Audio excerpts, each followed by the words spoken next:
वाले मुद्दे पर आइए। आपकी पार्टी का ऑफिशियल स्टैंड क्या है?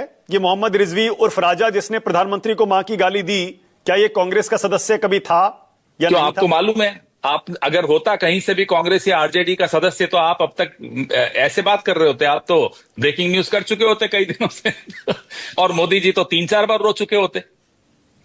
तो अगर ये किसी भी पार्टी का सदस्य होता, पूरा कैबिनेट रो रहा होता आज।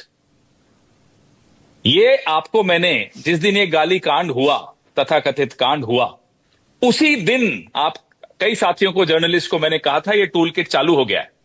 पहले ये मुद्दा बनाएंगे, पहले गाली दिलवाएंगे, फिर मुद्दा बनवाएंगे, फिर प्रधानमंत्री आएंगे, आंसू टपकाएंगे और बोलेंगे मेरी मां को गाली दी।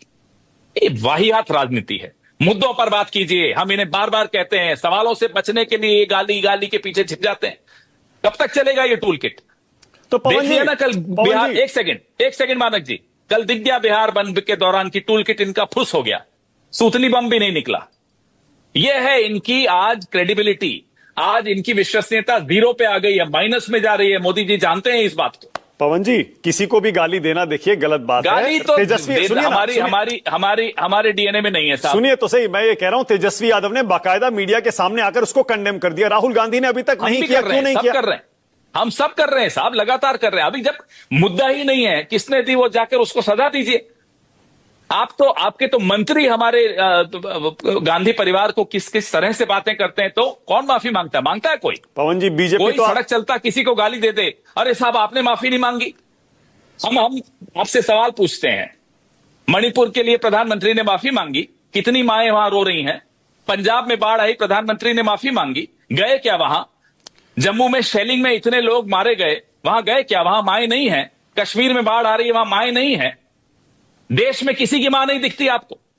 हम आपकी मां का सम्मान करते हैं, स्वर्गीय है वो, लेकिन कोई मुद्दा ही नहीं है साहब। किसने दी, उसको जाओ सजा दो। कौन रोक रहा है? पवन जी, कोई डिफेंड कर रहा है? पवन जी, आपके नेताओं के 10, 12, 15 वीडियो बीजेपी वायरल कर रही है, कह रही है इनके नेता बार बार प्रधानमंत्री को गाली देते हैं, जिसमें आपका भी नाम है। पवन जी, आपने भी प्रेस कॉन्फ्रेंस में क्या बोल दिया था, उस पर भी कह रहे हैं बीजेपी वाले कोई रुचि नहीं है।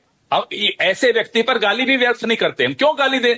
प्रधानमंत्री है साहब, उनकी गलतियां गिनाते हैं हम, उनसे सवाल पूछते हैं। आप उनको सवाल भी गाली लगे तो भैया भगवान बचाए ऐसे प्रधानमंत्री से इस देश को। ये सवाल अलग है पवन जी, लेकिन मानक गुप्ता जी, पहले तो उनको चुनौती दीजिए, प्रेस कॉन्फ्रेंस करें। वो आप सवाल पूछेंगे, आप पर केस हो जाएगा, मैं आपको लिख कर दे देता हूं। उनको सवाल और उनको विरोध, ये गाली लगता है। पवन जी, अब देखिए आपके केरल कांग्रेस के ट्विटर पर क्या लिख दिया गया, बिहार और बीड़ी की तुलना कर दी गई। बताइए। कोई तुलना नहीं की, माफ कीजिएगा। सम्राट चौधरी को धन्यवाद तो देती हैं निर्मला सीतारमण कि इन्होंने बीड़ी का टैक्स नहीं बढ़ने दिया, कम करवाया। पूछिए सम्राट चौधरी से, क्या चाहते हैं बिहार में? ये व्यसन बढ़ जाए, वहां फेफड़ों का कैंसर बढ़ जाए, ये चाहते हैं बिहार के लिए। ये उनके दिल में सोच है बिहार के लिए। खुद वो टैक्स कम कराएं सम्राट चौधरी तो आपत्ति नहीं है आपको, हम पॉइंट आउट करें तो आपत्ति है आपको। तो फिर डिलीट क्यों कर दिया? डिलीट क्यों कर दिया? इसलिए क्या कि कहीं भी किसी को भी भावनाएं, अगर शब्द अलग होने चाहिए, भावनाएं अगर ठेस पहुंच रहा है, लेकिन हकीकत तो यही है ना कि सम्राट चौधरी ने बीड़ी पर से टैक्स घटाने की अनुशंसा की और उसको धन्यवाद दिया निर्मला सीतारमण ने। बिहार माफ करेगा ऐसे लोगों को जो बिहार में बीड़ी की तलब लगवाना चाहते हैं, लत लगवाना चाहते हैं? क्या ये अब वो सिन गुड्स नहीं है?